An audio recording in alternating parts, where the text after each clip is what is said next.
Now, according to some estimates, there could be Alors, more than selon 1 billion quelques estimations, refugees by the year il pourrait y avoir plus d'1 milliard de 2035 as a réfugiés direct d'ici result of climate 2025 change en tant and que rising résultat sea direct du levels. changement climatique et du Coastal hausse cities des in niveaux du particular mer. face a ever more serious shortage of housing On fait and face space to également build. à une So pénurie de are the logements world's et oceans, de la which cover place pour 2/3 construire of des the logements. planet, Les perhaps the océans next couvrent 2/3 de la frontier for planète. human C'est peut-être habitation? la Well, before frontière we take a look at suivante one such pour idea, let's les get habitats an des idea humains. of the scale of the problem. We can hear Regardons now from l'échelle Victor du problème. Kissel, who is the Maintenant, Assistant Secretary nous General and allons the Deputy avoir Executive Director of l'avis UN Habitat. Here's what he told us.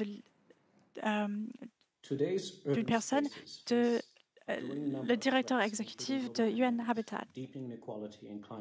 Nous voyons des inégalités qui se creusent partout dans le monde avec le changement climatique. Une grosse partie de la population du monde se situe dans des villes le long des côtes. Les infrastructures sont mises sous pression par la hausse des niveaux du mer. L'initiative des villes flottantes représente un moyen de créer des communautés humaines plus durables en s'adaptant à la hausse des niveaux des mers et au changement climatique. Les systèmes résilients seront notre avenir. Les villes flottantes vont être résilientes et vont pouvoir s'adapter. Il y a d'autres types de résilience aussi, par exemple la résilience socio-économique. Chez ONU Habitat, nous sommes ravis de travailler avec Oceanics.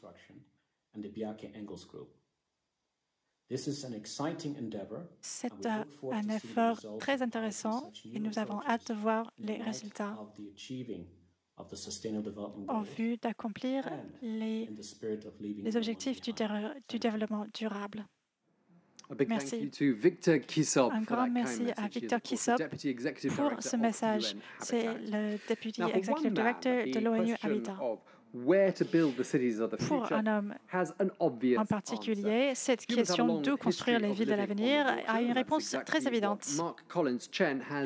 Victor a parlé des villes flottantes et c'est exactement le métier de Mark Collins Chen.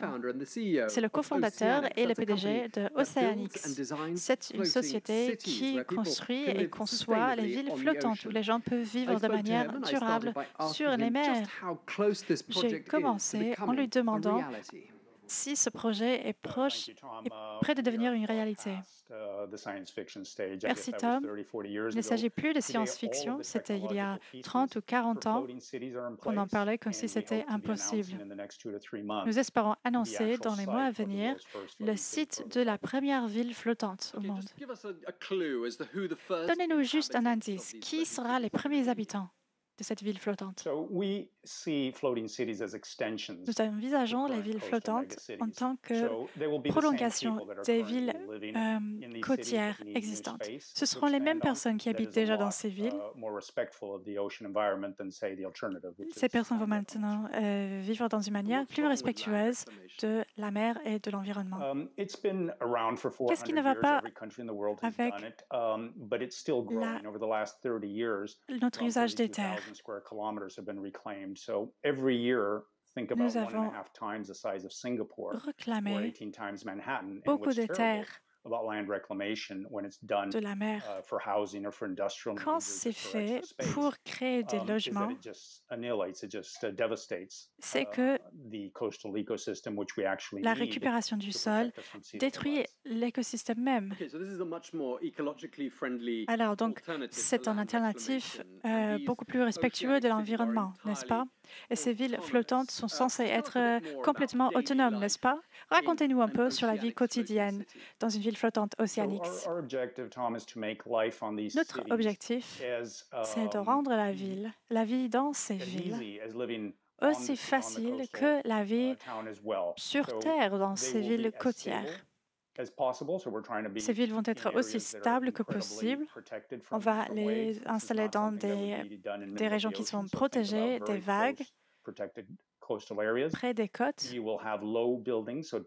Les immeubles ne seront pas trop grands. Ne pensez pas au gratte-ciel de Manhattan, par exemple. Ce qui va être différent, c'est qu'on va avoir beaucoup d'espace bleu autour des immeubles. Il y aura beaucoup d'occasions de profiter de la mer et de travailler avec la mer. Nous travaillons avec des architectes et des autres sociétés pour nous assurer que ce mode de vie sur les villes flottantes soit durable et respectueuse de l'environnement. D'accord, vous avez déjà répondu à plusieurs de mes questions. Donc, vous n'allez pas mettre les villes au milieu de la mer. Ce seront des structures proches des côtes et elles vont imiter les habitats déjà existants. Oui, c'est ça. Donc, ces villes vont être sous l'égide des villes les plus proches, des pays les plus proches. 1000 kilomètres carrés par année qu'on récupère de la mer, on le fait pour une bonne raison. Les méga-villes sont souvent des villes côtières. Les gens ne savent pas que d'ici 2060, il faudra construire l'équivalent de Paris une fois par semaine pour loger toutes les personnes qui seront sur notre planète. Et quelle sera l'empreinte carbone de tout cela? Juste pour être clair, vous faites cela en partenariat avec les Nations Unies, n'est-ce pas? Oui, c'est ça. Nous travaillons très étroitement avec l'ONU Habitat. Nous travaillons avec eux depuis des années. Nous faisons des recherches sur les besoins d'une ville, surtout des villes durables, dans le sud global ainsi que le nord de la planète. Nous travaillons dessus non seulement à l'échelle des villes, mais aussi à l'échelle des pays qui ont besoin de solutions abordables et faisables. Il y a beaucoup de propositions pour les villes flottantes. Quel type de structure est-ce qu'on va voir? Des aéroports? Quelles leçons est-ce que vous avez apprises en termes de technologie? Cette technologie existe depuis au moins 20 ans en tant que ponton qui flotte, par exemple. Il y a des structures flottantes à New York qui sont là depuis très longtemps sans subir des dégâts. La clé, c'est de s'assurer que les structures soient ancrées au sol. Mais le mode de vie des personnes qui habitent à Venise, par exemple, ce n'est pas très différent de ce que nous envisageons pour nos villes flottantes. Ce qui est unique aujourd'hui, c'est que les villes côtières ont ce besoin de s'élargir et aussi ce besoin de s'adapter aux défis actuels. Là, c'est une intersection très intéressante de besoins. Les planificateurs urbains doivent se projeter à l'avenir et je pense que les villes flottantes sont le meilleur moyen de ce faire. Vous avez parlé tout à l'heure de l'emplacement de cette première ville flottante. J'imagine que quelles seront les premières priorités pour vous? Nous travaillons très étroitement avec plusieurs administrations, avec plusieurs États qui ont déjà défini des sites qui seraient idéaux pour ce type de ville flottante en fonction de ses besoins et de sa structure. Les États ont une réelle envie de savoir